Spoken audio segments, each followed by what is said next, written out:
I'm at the right elevation of the property. Again, we're looking for the condition of the foundation. On this side, the flower bed is getting quite a lot of watering, and so it's not drying out.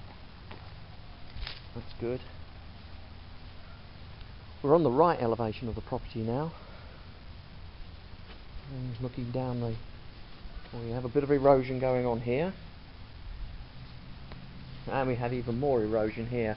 You can see this piece of concrete that used to be below ground. That's where the form board came to. Really, we want to see that covered. And you've got erosion here, along here, and that's probably due to overwatering. But you don't want to stop watering.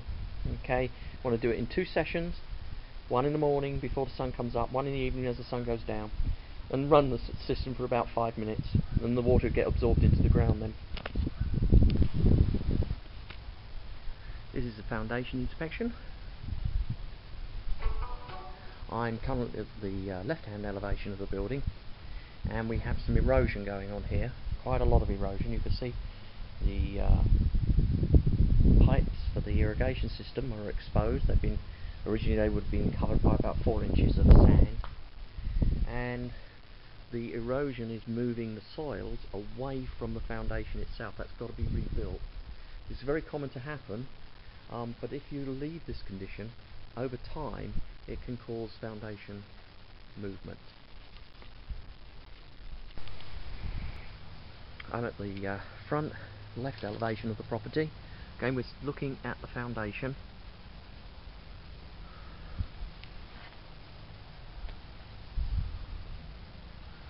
Here the foundation is well supported. We've got the grade is up here, it's looking good.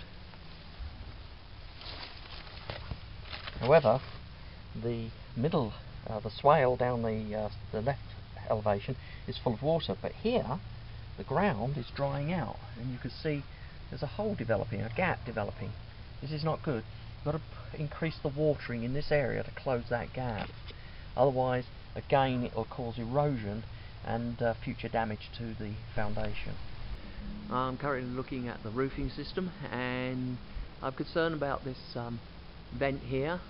That vent is quite low, and it's very close to the exhaust vents for the attic, and there is a possibility that exhaust gases could back into the house. I recommend that that flue is increased. I'm at the rear left elevation. We've got a downpipe here. It's emptying onto the roof, and this is a point at which I believe the water would have got in that heavy rainstorm.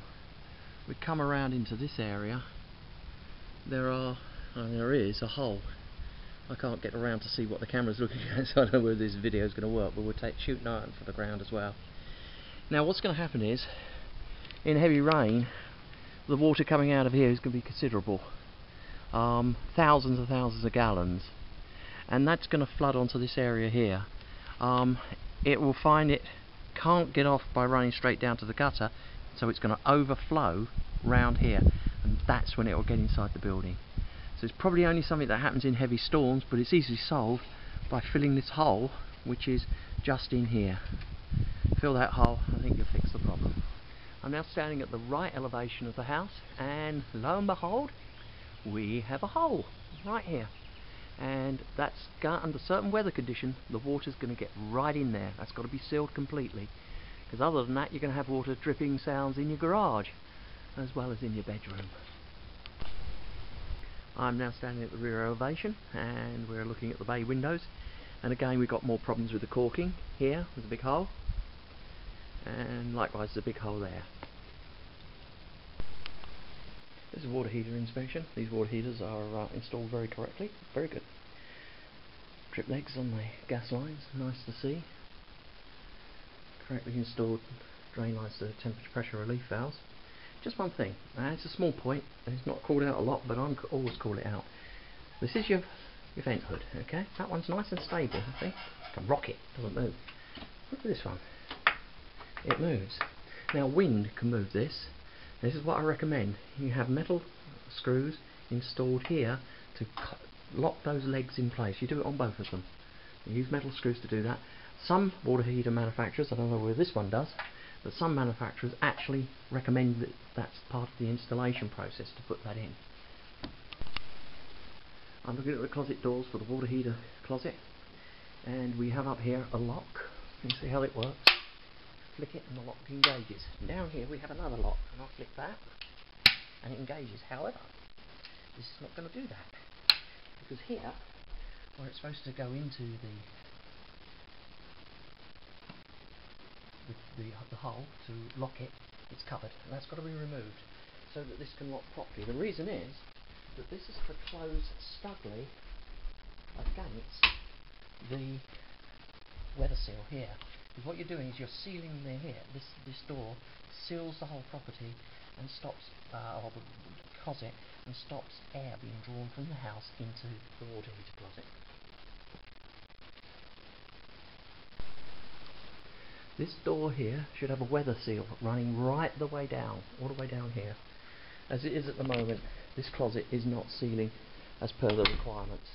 So, weather seal here, all the way up and down, and remove that cover on the hole there so you can engage the lock properly.